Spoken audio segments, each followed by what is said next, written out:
Her kommer vores vært, Lukas!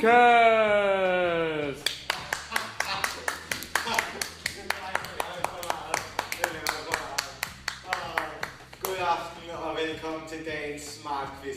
Mit navn er Lukas Iversen, og jeg skal være jeres vært her i aften. I dag har vi et spændende emne. I dag skal vi have om årstider. Og med mig i dag har jeg tre fantastiske deltagere. Vi har først og fremmest Asmik!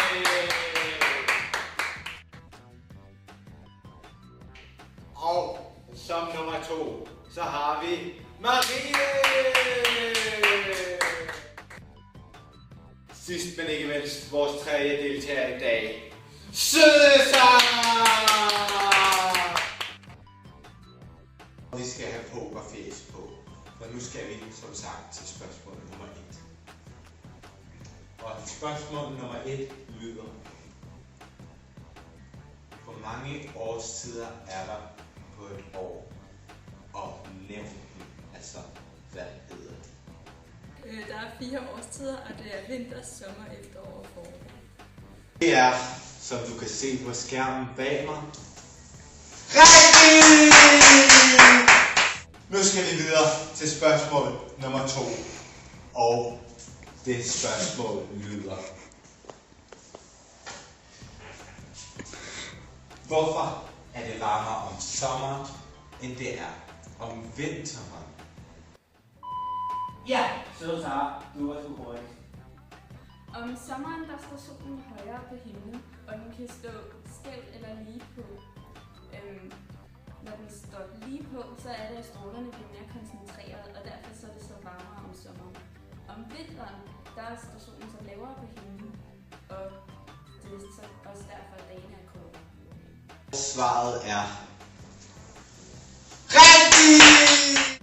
Og videre til spørgsmål nummer 3. Og spørgsmål nummer 3 lyder sådan. Og det her skal lige siges, at det er et kreativt spørgsmål, så vi skal op og tegne på vores dejlige tavle, vi har sat op herovre. Og spørgsmålet lyder: demonstrer, hvordan man kan vise, om det er dag eller nat på en jordklode. Ja, søde Sara, der var du hurtigt, skatter. Jamen, jeg vil meget gerne demonstrere, og hvis jeg kan bruge tavlen. Hvis vi nu har solen her, og jorden her, så hælder jorden sådan der, hvis det var meningen. Så har vi kan kreere en cirkelbue, og hvis cirkelbuen så ligger mest i lyset, som her, så er det dag. Men hvis den ligger mest i mørke, som her, så er det nat. Og det er rigtigt! Skal vi videre til spørgsmål nummer 4. Og det lyder sådan: hvor lang tid kan et døgn højst vare? Jeg vil gerne svare. Ja, Asmik, du er fandme hurtig med de fingre. Ja, det er jeg sgu. Og svaret er 24 timer.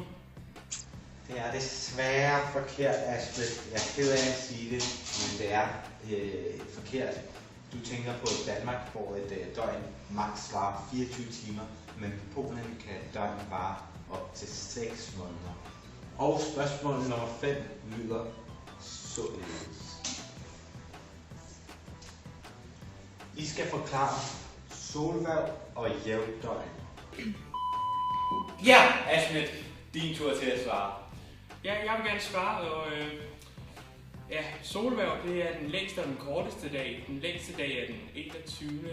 juni, og den korteste er den 21. december. Så har vi jævndøgn, hvor der er 12 timer nat og 12 timer dag. Der har vi 2 gange om året. Det er rigtigt! Og vi skal videre til spørgsmål nummer 6. Fyr det af. Ligger sommer og vinter på samme tid på hele jordkloden? Og hvis nej, Hvorfor gør de ikke det? Ja, Marie, det er dig, der har lov til at svare. Sommer og vinter ligger på samme tid hele året. Ja, et kvalificeret bud. Lad os finde ud af, om det er rigtigt eller forkert. Det er desværre forkert, ellers et rigtig godt bud. Men til at forklare, hvorfor at det er omvendt, så har vi vores ekspert i studiet. Tak, Lukas. Altså, vi kan se, at Danmark i sommer her, fordi Danmark blev udsat for flere solstråler, fordi at solen hælder den her vej, og så vil der selvfølgelig komme flere solstråler på Danmark. Det var alt, hvad vi havde til jer i aften. Jeg håber, I har nydt det hjertens meget hjemme i stuerne, ude på tv-pladserne, og så vil jeg gerne sige tak til vores 3 deltagere, Astrid, Marie og Sara. Jeg hedder Lukas Iversen. Tak til Smart Quizzen for i aften.